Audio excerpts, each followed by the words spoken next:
발목 잡은 35년 전 판결입니다. 자, 이 6.25 전쟁에서 전사한 아버지를 둔 70대 여성이 이 보훈 당국을 상대로 소송을 제기했어요. 맞습니다. 이 70대 여성이 6.25 때 전사한 아버지가 자신의 친아버지가 맞다면서 그걸 확인해달라는 소송을 낸 건데요. 사연이 있었습니다. 여성은 사연이 있어서 1986년에 법적인 부모를 자신의 숙부와 숙모로 바꾸게 됩니다. 그러자 정부에서 2002년부터 6.25 전몰 군경 자녀 수당을 주고 있었는데 이걸 2014년부터는 법적으로 아버지가 아니라는 걸 확인하고는 주지 않게 됩니다. 수당을 끊어버린 건데요. 그랬더니 이 여성은 자신이 국가유공자 자녀가 맞다면서 보훈 당국을 상대로 이번 소송을 내게 됩니다.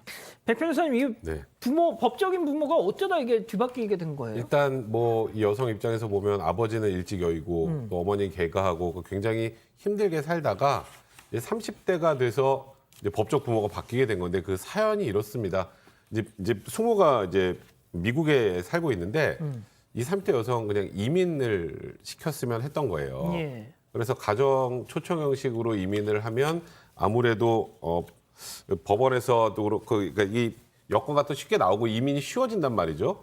이제 그러면 가족이라는 걸 체크를 해야 되잖아요. 그러면 일단 그냥 너 지금부터 그냥 내가 너 엄마인 걸로 하자. 조실부모한 조카 불쌍해서. 그래서 원래 기존 부모하고 친생자 관계가 아니고 내가 내 엄마고 내 남편이 아빠다 이렇게 친생자 관계 부존재 확인 소송을 제기를 합니다. 그 주장만 가지고 법원이 인정을 해준 거예요.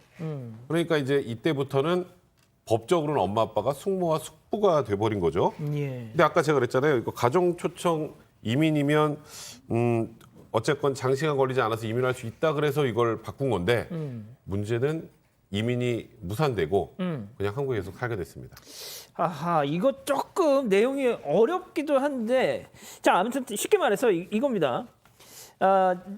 그 70대 여성은 우리 아버지가 한국 전쟁 전사자다. 그래서 이제 이걸 계속 수당을 받게 됐는데 이게 법적인 부모가 아니다 판결 나니까 그게 뚝 끊기도 하는 거잖아요. 맞습니다. 그런데 이제 보훈 당국에서 뭐 계속 또 어필을 했겠죠, 보훈 당국에. 네. 자, 그런데 끝내 그걸 받아들이지 않았다. 네, 그래서 법적으로 다시 이제 친부모가 맞다는 걸 입증하려고 하는데요. 일단 먼저 원래 지금 법적으로 되어 있는 숙부와 숙모가 원래는 부모가 아니다. 이걸 먼저 법원에서 확인받으려고 합니다. 그거는 성공을 하는데요. 여러 가지 DNA 결과 등으로 충분히 입증할 수 있으니까 친부모가 아니라는 걸 먼저 법원에서 입증을 받습니다. 그 이후에 실제 부모, 6.25 때 사망한 그 부모를 다시 가족관계 등록부에 올리려고 했지만 이걸 법원이 받아들이지를 않은 겁니다. 그러니까 1986년에 이미 친부모가 아니라고 법원에서 확인을 했는데 이전 판결과 다른 판결을 내릴 수는 없다는 이유로 이걸 받아들이지 않습니다. 보훈당국에서는 당연히 이런 판결을 근거로 국가유공자 자녀가 아니다 이런 결정을 내리게 된 겁니다. 자, 오 교수님, 이거 좀 어떻게 봐야 되는 건가요, 그럼? 일단 이제 법원에 그 보훈청 결정 취소 소송을 갖다 이 70대 여성이 냈습니다. 그래서 이제 자기 친부가 6.25 때 전사를 한 분이고 자기는 자녀 수당 대상자다라고 하는 것을 이제 주장을 하면서 사실 거기에 이제 그 참고 자료로 친척들과의 DNA 비교 검사 결과 학창 시절 생활 기록부, 부모 결혼 사진, 집안 족보, 친척들의 진술, 할아버지 묘지에 이제 우리 보게 되면은 그 비석에다 이름 새기잖아요. 예. 거기에 있는 이름들 여러 가지 어떤 증거들은 차고 넘쳤는데 거기에 이제 또 특히 이 여성의 초등학교 생활 기록부에는 부모 이름이 다 적혀 있고요. 아버지 직업이 군인으로 표기가 되고 거기에 중학교 생활 기록부에는 아버지는 전사, 어머니는 개가, 즉 다시 말해서 남편과 헤어진 뒤 다른 남성과 결혼했다라고 이렇게 적혀 있었다라고 합니다. 자, 이 정도 근거가 있으면 맞죠, 그죠? 예. 뭐가 잘못됐죠. 뭐 보면 뭐 지금 숙모고 이 사람들은 아버지가 맞으니까 유공자로 받아야 되는 게 맞는데 여기서 이제 기판력이라는 법률 용어를 좀 등장하게 됩니다. 기판력 뭐냐면 확정 판결에 구속되는 이 구속력을 말하는 거거든요. 1986년에 한번 판결이 있었어요. 이때는 친모, 친부가 숙부로 되어 있거든요. 그 이후에 지금 19년 다시 넣는 거는 판결이 확정된 다음에 아버지, 어머니는 두 명일 수가 없잖아요. 예. 친부, 친모가 바뀔 수가 없습니다. 86년 판결하고 지금 2019년 새로 하는 판결하고 모순되면 안 됩니다. 이게 왜 있냐 하면 재판하다가 1, 2, 3심 다 끝났는데 하다 보니 또 다음에 또 원고가 또 이긴 걸로 합시다. 또 재판 넣고 뭐 무한 재판을 할 수가 있어요. 그래서 우리가 지금 할 수 있는 거는 1심, 2심, 3심까지만 재판을 해가지고 결정이 나고 그게 확정이 되면 다툼을 할 수 없는 게 기판력입니다.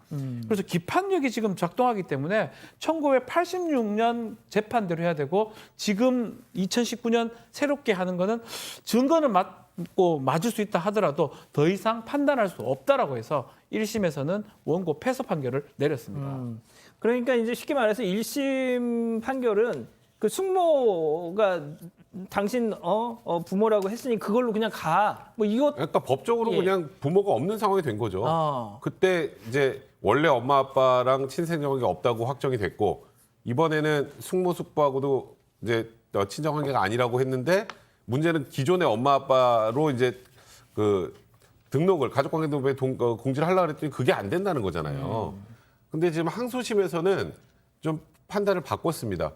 사실 이 항소심 판단은 법리상으로만 보면은 저희가 도저히 이해할 수 없는 판결이긴 한데 예. 실질적으로 이게 맞죠.